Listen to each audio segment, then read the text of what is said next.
سلام دوستان، خیلی خوش اومدید به برنامه کش اف کلنز. امیدوارم هر جا هستید خوب باشه. موضوع برنامه امروز ما قهرمان سوم در کش اف کلنز. برای قهرمان سوم هستش، متأسفانه ناشناخته، تا چند لول میره و تا چند دقیقه طول میکشه ساختش، اونم ناشناخته هستش. فقط میدونیم که با دارک الکسی مثل اون دو قهرمان قبل ساخته نمیشه و آپگرید نمیشه، با الکسی ساده ساخته میشه. بله، زوباسر گفته که قهرمانای بعدی از این به بعد با دارک الکسی دیگه ساخته نمیشن و آپگرید نمیشن، با الکسی ساده ساخته میشن و آپگرید میشن، چون دارک الکسی خیلی با ارزش هست و پیدا کردن و اون دزدیدن از بازیکن‌های دیگه سخت‌تر هستش.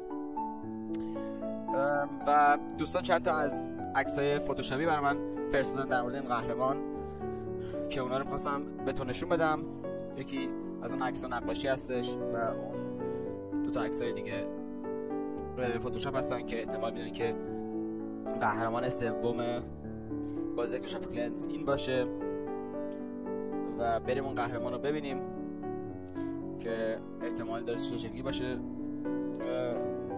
اولین عکس یه پادشاه هستش که ازش نیمرخ عکس گرفته شده به این شکل و من احتمالی کمی میدم که این باشه، ولی شما نظراتون حتما در کامنت بر من بفرستید،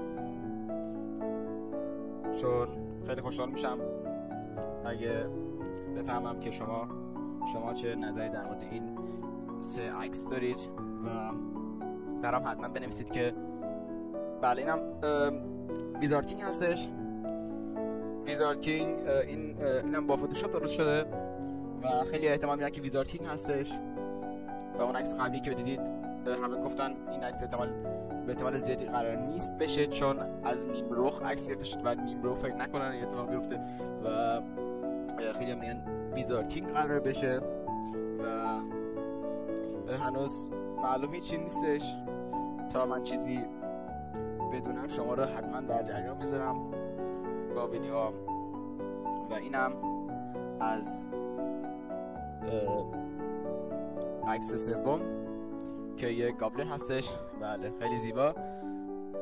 اینم احتمال میدن که یه گابلن کینگ بشه، ولی هیچی هنوز معلوم نیستش، ما هم هنوز هیچی نمیدونیم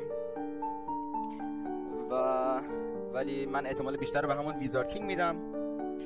شما اگه دوست دارید بتونید در کامنت ها بنویسید که چه چیز دیگه قراره بشه، یا شاید جاینت قراره بشه، جاینت کینگ یا خیلی چیزای دیگه. و اینم از این حمله بودش.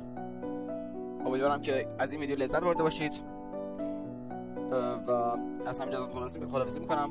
خدا نگهدار تا ویدیو بعدی.